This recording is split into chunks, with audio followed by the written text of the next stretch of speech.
Hola, mi nombre es María Guadalupe Ortiz Cruz. Voy a presentar mi proyecto final de OpenSys comparándolo con el programa SAP.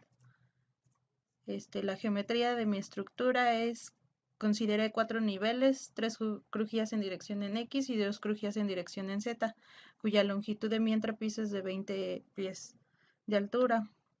Mi longitud de mi viga en dirección en X es de 26 pies y mi viga en dirección en Z es de 23 pies. Así se muestra la elevación de la estructura. La configuración geométrica en el OpenSys queda de la siguiente manera, así es como se lo plotea en el OpenSys. En el OpenSys nos pide los apoyos de la estructura y en este caso fue todo empotrado. Se definió la sección, la cual utilizamos Fiber Section. Las propiedades en el material son las siguientes. Se utiliza un acero A36, cuyo FI es de 36 kci, módulo de Young es de 29.000 kci y con una NU de 0.3. Las propiedades de los elementos en la columna utilizamos una sección de acero de W24 por 131, en la viga en dirección en X, una sección de acero de W21 por 122, en la viga en dirección en Y, una sección de W21 por 122. Para el análisis gravitacional utilizamos las normas técnicas complementarias del 2017. Como consideramos a nuestra estructura como para uso hospital, esta estructura se encuentra en el grupo A. Los factores en los que vamos a aplicar es el de 1.5 y 1.7 para cargas permanentes y variables respectivamente. Las cargas se consideran de la siguiente manera. Como nosotros consideramos que es un hospital, la carga media es de 80 kilogramos sobre metro cuadrado, la carga instantánea de 100 kilogramos sobre metro cuadrado y la carga máxima de 190 kilogramos sobre metro cuadrado. Como sabemos, para realizar el análisis gravitacional se debe considerar el peso propio de la estructura, el cual en el OpenSys lo considera ya que se introduce el peso de los elementos estructurales. Además del peso propio de la estructura, se considera la carga máxima que se muestra en la tabla. Como ya lo había mencionado, la carga máxima sería de 190 kilogramos sobre metro cuadrado, convirtiéndolo a libras sobre pies queda en 39, la cual se multiplicará por el factor de 1.7 antes mencionado, más la sobrecarga que se considera, en este caso se consideró como el azulejo, yeso, azulejo y carga adicional del edificio de 140 kilogramos sobre metro cuadrado. Haciendo la transformación a libras sobre pi cuadrado queda en 29, la cual se multiplicará por un factor de 1.5. Para encontrar el espesor de la losa se calcula con la tabla ACI, la cual nos dice que está apoyada en ambos extremos continuos. Y por lo tanto utilizaremos la fórmula del entre 28, en la cual nos arroja 10 pulgadas como espesor. El análisis gravitacional en OpenSys, así es como nos arroja la gráfica carga contra el desplazamiento en dirección en Y. Aquí se pueden ver la carga y el desplazamiento. El programa OpenSys también realiza el incremento de la carga de 0.1 a 1. Y así es como se muestra la gráfica. Análisis pushover. En el análisis pushover en el OpenSys se le tiene que indicar cuál será el desplazamiento máximo al que deberá llegar el análisis. En este caso utilizamos 0.6 por la longitud del edificio. Para este caso es de 0.02 por 80 por 80 pies, que es son 4 niveles de 20 pies cada entrepiso, el cual quedaría 1.6 pies, que es lo mismo que 19.20 pulgadas. Ese sería nuestro desplazamiento de control. El incremento en el desplazamiento es igual a 0.001 por la longitud del edificio, o bien 0.001 por 80 pies, que sería igual a 0.08 pies o igual a 0.96 pulgadas. En el análisis pushover, así es como se va comportando la estructura. Como podemos observar, se va yendo de un lado el edificio, ya que lo que hace el pushover es jalar a la estructura. La curva de capacidad cortante basal de desplazamiento lateral en el pushover es así como nos nos la genera. Se ve la línea de elasticidad y se ve cómo va fluyendo el material. En esa misma gráfica se puede observar, podemos deducir la sobrecarga y la ductilidad, que la sobrecarga es Fy la resistencia a la afluencia y F0 resistencia requerida para la estructura para permanecer en el rango elastoplástico, que como se ve es la fuerza máxima entre la fuerza donde termina la elasticidad. Y la ductilidad es más o menos lo mismo, ahí nada más que es desplazamiento mayor entre el desplazamiento donde termina la elasticidad del elemento. Análisis con cargas laterales estáticas cíclicas, pushover cíclico en control de desplazamiento.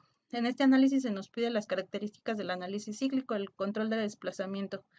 Aquí, como se puede observar, se ve los picos en los que va el análisis cíclico. También se nos pide la variación del desplazamiento y los ciclos en los que la carga se va a aplicar y el tipo de ciclo. Para este caso es un ciclo completo. La respuesta de la estructura al análisis cíclico se muestra a continuación. Como se puede observar, la estructura se va de un lado y como sabemos el cíclico lo que hace es jalar a la estructura y dejar la carga. Por lo tanto, la estructura se regresa y se vuelve a realizar de nuevo el ciclo, a lo que la estructura se vuelve a regresar. La curva de capacidad cortante basal, desplazamiento lateral, nos queda así, donde está el desplazamiento y la carga requerida, es donde se ve cómo va fluyendo el material y se vuelve a hacer el ciclo, donde se jala la estructura y se deja, y se vuelve a jalar la estructura y se deja. Podemos obtener la sobrecarga y la ductilidad como en el pushover lineal, que es exactamente lo mismo. Es cuando la carga donde el elemento deja de ser elástico, bueno, más bien es la carga donde el elemento ya fluye y entre la carga donde el elemento termina de ser elástico, igual que la ductilidad es nada más que en desplazamientos. Y como podemos observar en esta, es muy parecido a la del pushover. En el pushover nos daba la sobrecarga de 2.0 y algo, y en la ductilidad nos daba de 4.8, entonces es muy parecida. Análisis dinámico con una historia de aceleración lineal desde A0 hasta A máxima en los apoyos. Para este análisis se utilizó el subanálisis del programa OpenSys, X8 Generic Frame 3D, Análisis Dynamic EQ Multiple Support, y en donde se arrojó un historial de tiempo contra el desplazamiento. En esta lo que hicimos es hacer un archivo donde nos generara un desplazamiento desde 0 hasta algún punto que fuera muy parecido al de una rampa. El archivo se guardó como un archivo DT. Se encuentra en la carpeta donde subimos los archivos en Cambia y el archivo se llama rampa DT. En este análisis lo que se pide en primera es mostrar la carpeta, que como lo he dicho se encuentra en la carpeta de Cambia, además de que también te pide el paso de tiempo para el análisis, en este caso fue de 0.01. Comportamiento de la estructura con este análisis. Bueno, aquí se ve cómo se va comportando la estructura con la rampa, se ve cómo nada más se maneja el comportamiento en las bases, y aquí es como las gráficas como nos las arrojan. En la primera se puede mostrar el desplazamiento en dirección X con una historia de aceleración lineal, y en la segunda es el desplazamiento en dirección en Z. Y pues se puede ver que es correcta, ya que pues es una rampa y tiene que ir la carga aumentando conforme el desplazamiento va incrementando.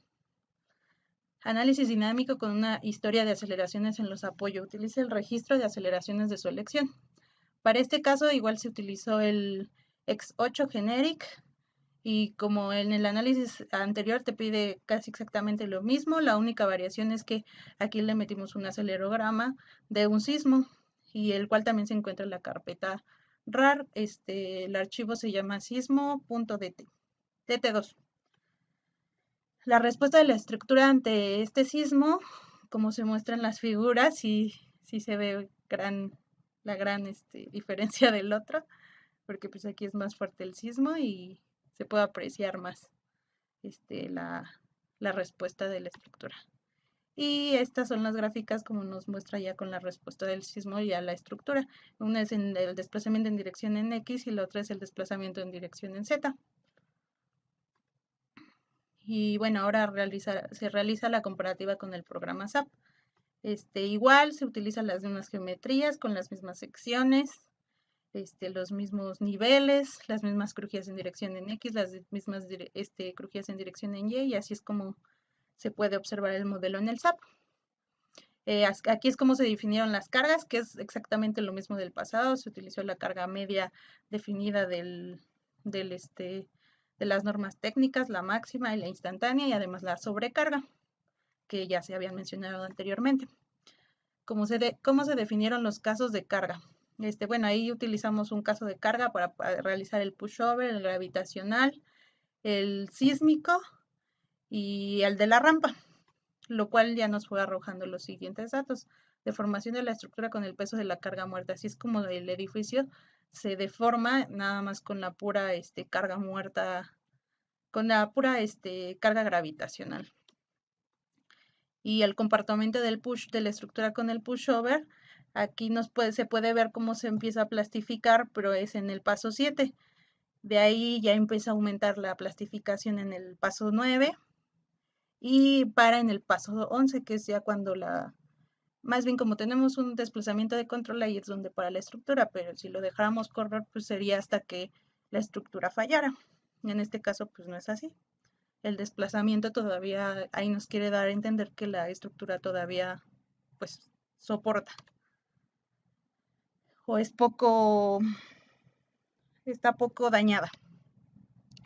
Bueno, la curva de la gravitacional en SAP se ve muy parecida a la de el OpenSys. Obviamente tiene sus variaciones, ya que pues en el OpenSys nos maneja un material fiber section y acá en el SAP pues nada más es tal cual el elemento normal. El pushover en el SAP es también muy parecido, pero obviamente tiene sus diferencias con el OpenSys. Y en el análisis dinámico con un historial de aceleraciones lineal, ese creo que fue el que más se desvió del anterior. Pues ya. El análisis dinámico, ese también nos ve muy parecido. O sea, las únicas variaciones yo supongo que es por el tipo de material que maneja el OpenSys con respecto al SAP. Y como conclusiones y comentarios finales, en los análisis que se realizaron para la no linealidad de la estructura, realizando la comparativa, podemos observar poca variación en la respuesta entre el programa OpenSys y SAP, aunque como sabemos el programa de OpenSys tiene una mayor aplicación en la no linealidad de las estructuras, ya que maneja diversos materiales, por lo contrario del SAP. La estructura puede exhibir una variedad de comportamientos inelásticos, es críticamente importante modelar lo que es probable que ocurra en la estructura analizada. Entonces, por lo tanto, pues es lo mismo que acabo de mencionar. En el OpenSys maneja más diversos materiales, por lo que siento que es más exacto que el SAP en cuestión de no linealidad. Y bueno, eso es todo. Gracias.